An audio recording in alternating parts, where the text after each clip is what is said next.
We're here at Sunset Celebration, and I am Shirley Potash, here with the famous Martin Yan. Martin, how did you get interested in chefing? You know, I was born from a chef family. My father had a restaurant. My father also is a chef. So I grew up in that environment. So I smell it, I touch it, and I taste it. So when I grew up a little bit, I really love food. I know that when you cook, you also share with people. So when I left home, I went to Hong Kong. I also worked in a restaurant. And when I came to the U.S., I also teach cooking class. So throughout my entire life, I am so close to food and cooking. So in a true sense, I am a born chef. I'm born cook. That is part of your DNA from your family. Definitely. Now, how about your children? Are you training them? Actually, my son Devin is also working for a very, very successful caterer. And he loves food. He loves to cook. He loves to eat. Now, right here, Devin. I think in our whole family, we love food. My two sons, they love to try different things. They're very curious. They're very adventurous. They try all kind of food. It doesn't have to be Chinese or Western. They love everything. Indian, sushi, Cambodian, Greek.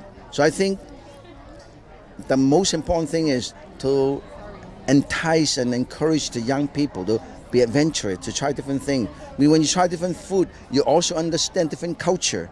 So let them understand more about other people. It sounds like you really appreciate all peoples of the world, and this is a tremendous education for children. Have you been their main coach? You know, when I cook, I always encourage them to come and take a look at what I'm doing. When I have event like this, they come and help. So I think somehow, somewhere along the line, they will be inspired. And also I think always everybody say that food has no national boundary. Cooking has no national boundary. Food and cooking brings people together, whether you're friend or not friend. So I think the most important thing is we learn to understand, we learn to enjoy food, enjoy cooking, and learn to understand other people's culture and tradition and heritage. And this way we can all live in harmony, all live happily ever after. That sounds like a wonderful model for life. It sounds like you like to spend a lot of time with the family, eating, and no TV there. All interaction, listening to each other? Well, you know, I remember when we were little kids, in the old days, the whole family cook together, eat together. They spend a lot of time together. Nowadays, everybody's too busy. Everybody's watching games. And then people don't live a really good... I think the family value is family live together, eat together, and share a lot of things together. I can identify with that because I was raised Swedish. On a Saturday and Sunday, we sat there all day listening to each other and sharing food. And everybody pitched in to prepare the food and then the dishes. How about your family? They do. We do it together. So sometimes I ask them to wash vegetable, cut it up, and then when we finish, they dish it out. They get their soup, and then they wash dishes. And they take the garbage out. I think the key is family, living and doing things together. And then it seems fun together. It's not only fun, I think it's very important. It's also very meaningful. And I think if the kids are brought up like that, they will be a better citizen, a better man, better woman or men. Do you have a book that is for kids in grade school, high school? Do you have one aimed at that? Actually, every year when I do the show, I always have devote several dishes, several episodes to teach kids how to enjoy food, how to enjoy helping their family and their mother and their father, and also tell them that they should not waste. They should learn to understand that nature has to offer, Mother Nature offer us all of these. We should learn to respect Mother Nature and not to be wasteful. Well, that sounds like... Now, do you have your own garden too? Or? I have, in my backyard, I have a vegetable garden, I have a spice garden. I love gardening because, you know, it's from farm to table. We always talk about from farm to table, and I love gardening. I love to grow my own vegetable. I love to grow my own special. So when I cook, when I do recipe testing, I just go to the garden and I pick up the vegetable and I pick up the spices. Well, it sounds like you take what is in season there. You eat off the land.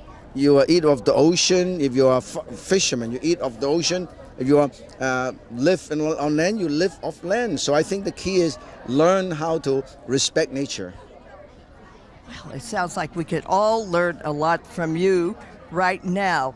And I just remember when you were in Foster City, and that's where we live, the worst soil in the world to raise. But I was inspired, always hoping to meet you there. And my son saw you on TV when he was that was the only type of show we like to watch that.